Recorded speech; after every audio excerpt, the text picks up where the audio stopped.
ETF index mutual funds నేర్చుకుని stock మార్కెట్లో రాణించాలనుకుంటున్నారా? వెంటనే ఈ నెంబర్కి కాల్ చేయండి. రామ్ గారు, మామూలుగా ఆ ఆడది లేని ఇల్లు ఒక శ్మశానం లాంటిది అంటారు. Correct. నిజంగా మగవాడు ఎన్ని కోట్లు డబ్బులు సంపాదించినా, ఎంత ఇదిగా ఉన్నా కూడా ఆడది ఆ ఇంట్లో లేకపోతే ఆ ఇంట్లో అందం ఉండదు, లక్ష్మీదేవి కళ ఉండదు అంటారు. Correct. అంటే ఆడదానికి అంత పవర్ ఉందండి. Yes. బట్ ఇప్పుడు మామూలుగా కొంతమంది చూస్తూ ఉంటాం, హౌస్ వైఫ్లు ఉంటారు. పాపం వాళ్ళు ఎలా అంటే వాళ్ళకి అంటూ ఉంటారు, అరే జాబ్ చేసే వాళ్ళకన్నా హౌస్ వైఫ్లకే పాపం ఎక్కువ టెన్షన్స్, ఎక్కువ work. 100% correct. At the same time కొంతమంది ఆడవాళ్ళు ఇటు ఇంటి పని అంటే ఒక హౌస్ వైఫ్గా ఉంటారు, జాబ్ హోల్డర్గా ఉంటారు, Right. పిల్లల్ని చూసుకోవాలి. ఇవన్నీ చేసుకోవాలి అంటే ఆ ఆడవాళ్ళకి ఎంత స్ట్రెస్, టెన్షన్స్ ఉంటాయి. ఇంటికి వెళ్ళిన తర్వాత, ఆఫీస్ నుంచి ఇంటికి వెళ్ళిన తర్వాత తనకి కొంచెం ఒక కప్పు కాఫీ ఇచ్చేటోళ్ళు ఉండరు. అదే టైంలో భర్త కూడా ఇంటికి వస్తే ఆ ఆడదే వెళ్ళి ఆ భార్య వెళ్ళి కాఫీ ఇచ్చి అన్ని వండి పిల్లల్ని తినిపించి, అంటే ఎంత మల్టిపుల్ వర్క్స్ చేస్తున్నారు ఆడవాళ్ళు. Yes. ఇలాంటి వాళ్ళకి స్ట్రెస్ ఎక్కువ, టెన్షన్స్ ఎక్కువ, ఓదార్పు తక్కువ. Correct. అలాంటి ఓదార్పు తక్కువ ఉన్న ఆడవాళ్ళు స్ట్రాంగ్ గా ఉండాలంటే ఎలా? యాక్చువల్ గా అలాంటి ఆడవాళ్ళు బై డిఫాల్ట్ స్ట్రాంగ్ అయిపోతారు. You know Yes. ఆ సర్కమ్స్టాన్సెస్ వల్ల ఏంటంటే వాళ్ళు స్ట్రాంగ్ అయిపోతుంటారు.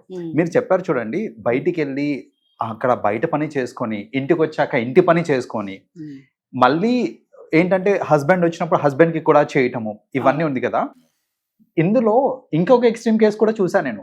కొన్ని ఇళ్లలో ఎలా ఉంటుందంటే భర్త ఏ పని చేయడు, ఎస్, ఇంట్లోనే ఉంటాడు, ఖాళీగానే ఉంటాడు.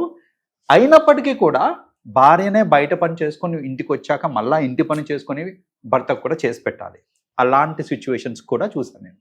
అయితే ఇలాంటి వాళ్ళు జనరల్గా ఏంటంటే ఇలాంటి సిచ్యువేషన్స్లో మెంటల్ స్ట్రెస్ ఆటోమేటిక్గా పెరిగిపోతూ ఉంటుంది. ఏంటంటే అక్కడ బయట ఆబ్వియస్లీ ఆఫీస్లో చాలా టెన్షన్స్ ఉంటాయి మనకి. ఆ టెన్షన్స్ అన్నీ పడుకుంటూ అక్కడ పడాల్సిన అన్ని పడి ఇంటికి వచ్చిన తర్వాత నాకు ఒక పర్సన్ పాజిటివ్గా రెస్పాండ్ చేసి యూనో పాజిటివ్గా రిసీవ్ చేసుకున్న పర్సన్ ఉన్నాడు అని అంటే ఆ స్ట్రెస్ మర్చిపోతాం జనరల్గా. కరెక్ట్. రైట్.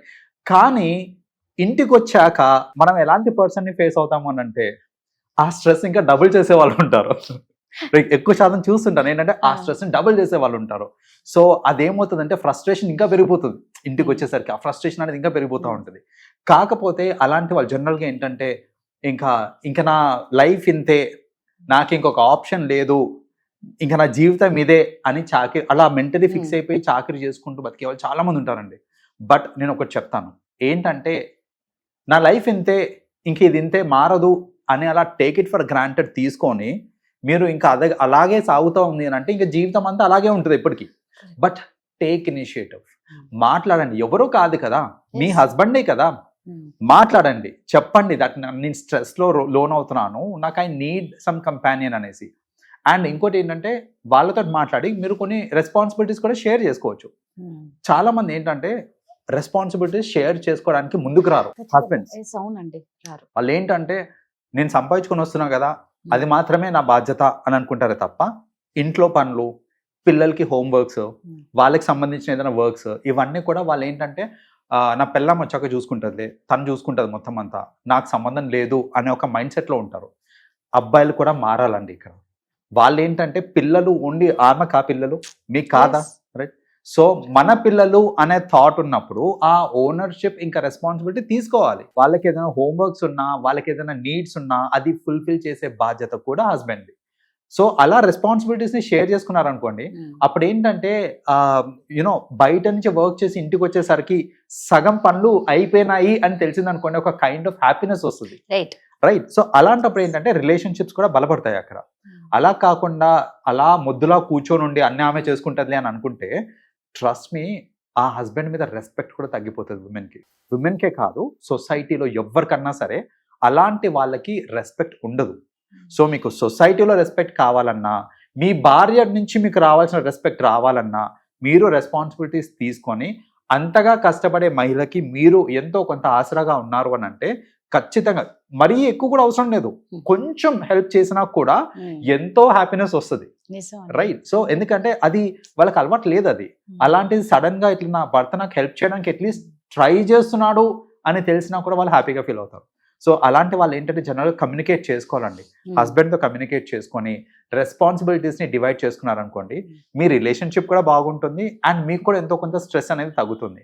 ప్రతిదీ నేనే చేయాలి. కొందరు ఏంటంటే, కొందరు మహిళలు ఎలా ఉంటారంటే, ఆయనకి రాదులే నేనే చేయాలి, వాళ్ళు చేసిన నచ్చని వాళ్ళు కూడా ఉంటారు. యా నువ్వు హైజీనిక్ గా చేయట్లేదు, నువ్వు నీట్ గా చేయట్లేదు, సో నేనే చేసుకుంటాను అనేది అలా కూడా ఉంటారు చాలా మంది. సో అలాంటి కేసెస్ లో ఏంటంటే వాళ్ళు కూడా మారాలి. సి ఇప్పుడు అన్ని నేనే చేసుకుంటాను అని అంటే అంత టైం ఎక్కడ ఉంటుంది? సో ఆబ్వియస్లీ స్ట్రెస్ కి లోన్ అవుతారు. మీరు స్ట్రెస్ కి లోన్ అవుతారు అంటే హ్యాపీనెస్ పోతుంది మీకు. సో అన్ని పర్ఫెక్ట్ గా ఉండాలి అని అంటే మీకు హ్యాపీనెస్ ఉండదు. లేదు ఎంతో కొంత మీరు కాంప్రమైజ్ అయ్యారంటే at least you can stay happy in life. See the motto of life is to stay happy at the end of the day, right? So మీకు ఆ హ్యాపీనెస్ కావాలి అని అంటే మీకు నచ్చినా నచ్చకపోయినా కొన్ని రెస్పాన్సిబిలిటీస్ వేరే వాళ్ళకు కూడా ఇస్తే వాళ్ళు ఎంతో కొంత చేసి వాళ్ళకు కూడా సాటిస్ఫాక్షన్ ఉంటుంది, నేను కాంట్రిబ్యూట్ చేస్తున్నాను మన ఫ్యామిలీకి అనేసి. సో అలా కొందరు ఉంటారు ఏంటంటే వేరే వాళ్ళకి డెలిగేట్ చేయకుండా అన్ని నేనే చేసుకోవాలి అనుకునే మహిళలు కూడా ఉంటారు. వాళ్ళు కూడా మారి ఏంటంటే కొంత రెస్పాన్సిబిలిటీస్ ని డెలిగేట్ చేస్తే ఆబ్వియస్లీ ఏంటంటే వాళ్ళు కూడా ఎంతో కొంత టైం మిగులుతుంది అండ్ స్ట్రెస్ కి లోన్ కావాలి. ముఖ్యంగా నిజంగా మీరు అన్నట్టు లైఫ్ పార్ట్నర్ ప్రతి దాంట్లో ఒక పార్ట్నర్షిప్ తీసుకోవాలి. వర్క్స్ లో కానీ పిల్లల విషయంలో కానీ. అంటే ఒకటండి, ఆడవాళ్ళు ఎంతో టేస్ట్ గా చేసినా కొంతమంది మగవాళ్ళని అందరిని అనట్లేదు, అంటే పాపం వాళ్ళకి అరే నువ్వు భలే చేసావు అన్న ఒక్క మాట కూడా చాలా హ్యాపీనెస్ ఇస్తుంది. కరెక్ట్. అది చెప్పడానికి కూడా బద్ధకం. తింటారే తప్ప తిన్నాక అరే బాగుంది అని ఒక మాట చెప్తే పోయేది లేదు కదా. ఒక మాట బాగా చేసావు అని అన్నారు అనుకోండి, వాళ్ళు పడ్డ శ్రమ మొత్తం మర్చిపోతారు. నెక్స్ట్ టైం కి నేను ఇంకా బాగా చేసి పెట్టాలి అనే తపన పెరుగుతుందే తప్ప అది ఏం నెగటివ్ కింద దారి తీయదు. సో అలా ఒక మాట చెప్పారనుకోండి, దట్ ఆల్సో విల్ హెల్ప్. ఇంకోటండి నేను చెప్తాను ఇక్కడ ఈ మొత్తం సినారియోలో ఇట్లా హస్బెండ్ అప్రిషియేట్ చేయకపోవడము, హస్బెండ్ టైం ఇవ్వకపోవడము, రెస్పాన్సిబిలిటీస్ తీసుకోకపోవడము, ఇట్లాంటి హస్బెండ్స్ ఎవరైతే ఉంటారో వాళ్ళకు ఒక హెచ్చరిక ఏంటంటే, మీరు కాంప్లిమెంట్ చేయట్లేదు మీ వైఫ్ కి, మీరు సపోర్ట్ చేయట్లేదు అని అంటే ఆ సపోర్ట్ బయట నుంచి వస్తుంది. అంతే, ఖచ్చితంగా బయట నుంచి వచ్చే సెపరేట్ వీడియో ఖచ్చితంగా దీని గురించి చేస్తాం, మిస్ అవ్వకండి. సెపరేట్ వీడియో చేస్తాం, ఎందుకంటే అలర్ట్ గా ఉండాలి. ఎందుకంటే బయట నుంచి ఆ సపోర్ట్ ఎక్కడ దొరికితే ఇంకా వచ్చేస్తుంది బయట నుంచి. బయట కాపలా కాసుకొని ఉంటారు. సో మీరు పట్టించుకోవట్లేదు అంటే పట్టించుకునే వాళ్ళు చాలా మంది ఉంటారు, తస్మాత్ జాగ్రత్త. సూపర్, దీని గురించి మేము సెపరేట్ వీడియో కూడా చేస్తాం, మిస్ అవ్వకండి. థ్యాంక్ యూ అండి. వెల్కమ్.